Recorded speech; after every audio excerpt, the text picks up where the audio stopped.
Chapter 4.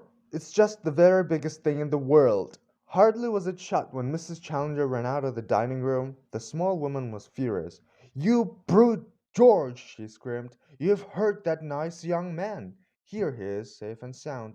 Nothing but scandals every week. Everyone hating and making fun of you. You've finished my patience. You, a man who should have been Regius Professor at a great university with 1,000 students all respecting you. Where is your dignity, George? A ruffian, that's what you have become.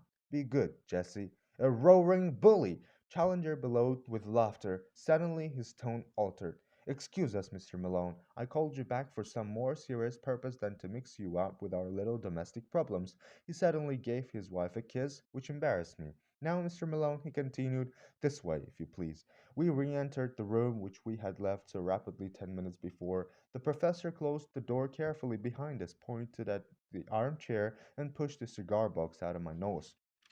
"Now listen attentively. The reason why I brought you home again is in your answer to that policeman. It was not the answer I am accustomed to associate with your profession." He said it like a professor addressing his class. "I am going to talk to you about South America," he said, and took a sketchbook out of his table. "No comments, if you please. First of all, I wish you to understand that nothing I tell you now is to be repeated in any public way unless you have my permission, and that permission will probably never be given. Is that clear? It's very hard. Your behavior. Then I wish you a very good morning." "No, no," I cried. "So far as I can see, I have no choice." "Word of honor?" "Word of honor." He looked at me with doubt in his eyes. What do I know about your honor?" said he. "Upon my word, sir," I cried angrily, "I have never been so insulted in my life." He seemed more interested than annoyed. "Round headed," he muttered, "brachiocephalic, gray eyed, black haired, with suggestion of the negroid, Celtic, I suppose. I am an Irishman, sir. That, of course, explains it. Well, you are probably aware that 2 years ago I made a journey to South America. You are aware, or probably in this half educated age you are not aware, that the country around some parts of the Amazon is still only partially explored. It was my business to visit these little known places and to examine their fauna. And I did a great job, which will be my life's justification. I was returning, my work accomplished, when I had occasion to spend a night at a small Indian village. The natives were Kakama Indians, an amiable but degraded race, with mental powers hardly superior to the average Londoner. I had cured some of their people and had impressed them a lot, so that I was not surprised to find myself eagerly awaited upon my return. I understood from their gestures that someone needed my medical services. When I entered the hut I found that the sufferer had already died. He was, to my surprise, no Indian but a white man. So far as I could understand the account of the natives, he was a complete stranger to them and had come to upon their village through the woods alone, being very exhausted. The man's back lay beside the couch and I examined the contents. His name was written upon a tab within it: Mapplewhite, Lake Avenue, Detroit, Michigan. Now I can say that I owe this man a lot. This man had been an artist. There were some simple pictures of river scenery, a paint box, a box of colored chalks, some brushes, that curved bone which lies upon my inkstand, a cheap revolver, and a few cartridges. Some personal equipment he had lost in his journey. Then I noticed a sketchbook. This sketchbook. I hang it to you now, and I ask you to take it page by page and to examine the contents. I had opened it. The first page was disappointing, however, as it contained nothing but the picture of a very fat man, Jimmy Culver, on the mail boat written beneath it. There were followed several pages which were filled with small sketches of Indians. Studies of women and babies accounted for several more pages, and then there was an unbroken series of animal drawings. I could see nothing unusual. "Try next page," said he with a smile. It was a full page sketch of a landscape in color, the kind of painting which an open air artist takes as a guide to a future more elaborate effort.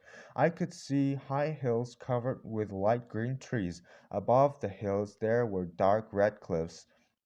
They looked like an unbroken wall. Near the cliffs there was a pyramidal rock crowned by a great tree, behind it all a blue tropical sky. "Well?" he asked. "It is no doubt a curious formation," said I, "but I am not geologist enough to say that it's wonderful." Wonderful, he repeated. It is unique. It is incredible. No one on earth has ever dreamed of such a possibility. Now the next. I turned it over and gave an exclamation of surprise. There was a full page picture of the most extraordinary creature that I have ever seen. It was the wild dream of an opium smoker. The head was like that of a bird, the body that of a large lizard. The tail was covered with sharp spikes. In front of this creature there was a small man or dwarf who stood looking at it. Well, what do you think of that? Cried the professor, rubbing his hands with triumph. It is monstrous, grotesque. But what made him draw such an animal? Gin, I think. Oh, that's the best explanation you can give, is it? Well, sir, what's yours? The creature exists. That's actually sketched from the life. I should have laughed only that I remembered our gathering wheel down the passage. No doubt, said I, no doubt. But this tiny human figure puzzles me. If it were an Indian, we could set it down as evidence of some pygmy race in America, but it is a European. Look here, he cried. You see that plant behind the animal? I suppose you thought it was a flower. Well, it is a huge palm. He sketched himself to give a scale of heights. Good heavens, I cried. Then you think the beast was so huge? I had turned over the leaves, but there was nothing more in the book. A single sketch by a wandering American artist. You can't, as a man of science, defend such a position as that. For answer, the professor took a book down from a shelf. There is an illustration here which would interest you. Oh, yes, here it is. It is said Jurassic dinosaur Stegosaurus. The leg is twice as tall as a full grown man. Well, what do you think of that? He handed me the open book. I looked at the picture in the animal of a dead world. There was certainly a very great resemblance to the sketch of the unknown artist. Surely it might be a coincidence. Very good, said the professor. I will now ask you to look at this bone. He handed over the one which he had already described as part of the dead man's possessions. It was about 6 inches long and thicker than my thumb. To what known creature does that bone belong? Asked the professor. I examined it. It might be a very thick human collarbone, I said. The human collarbone is curved. This is straight. Then I don't know what it is. He took a little bone the size of a bean out of a pillbox.